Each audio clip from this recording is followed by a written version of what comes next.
நம்மலாம் கடன் அன்பை முறிக்கும் அப்படின்னு தானே படிச்சிருப்போம். ஆனா இந்த கவிஞர் கடன் அன்பை வளர்க்கும் அப்படின்னு சொல்லிட்டு ஒரு தலைப்புல ஒரு கவிதை எழுதியிருப்பாரு. ஆக்சுவலி இந்த புக்ல இருக்கிறதே பெரிய கவிதை இதுதான். படிக்கிறேன், பிடிச்சிருக்கான்னு பாருங்க. யாரிடமும் கடன் வாங்கி பழகாதவன் கூசாமல் கை நீட்டுகிறான் அவளிடம்.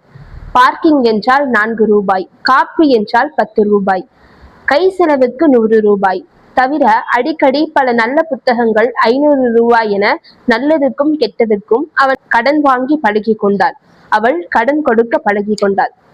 அவளிடம் பணம் வாங்குவது என்பது வெறும் தேவைக்காக மட்டுமல்ல, மாறாக அவளின் நெடுநாள் மௌனத்தை உடைக்க அவளிடம் பணம் கேட்பது போல் மீண்டும் முதலிலிருந்து தொடங்கி இருக்கிறான்.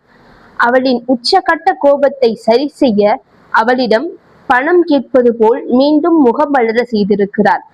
அவளுடனான எல்லை மீறிய சண்டைகளை சமாதானப்படுத்த அவளிடம் பணம் கேட்பது போல் மீண்டும் அன்பை புதுப்பித்திருக்கிறான்.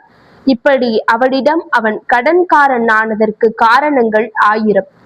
உண்மையில் இங்கு கடன் என்பது காசு அல்ல, அதில் கண்களுக்கு தெரியாத 1000 அன்பிருக்கும்.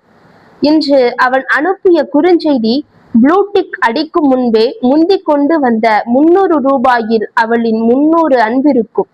கடன் அன்பை முறிக்கும் என்பார்கள். அவர்களின் அன்பு கடனில் இருந்து முளைத்தது.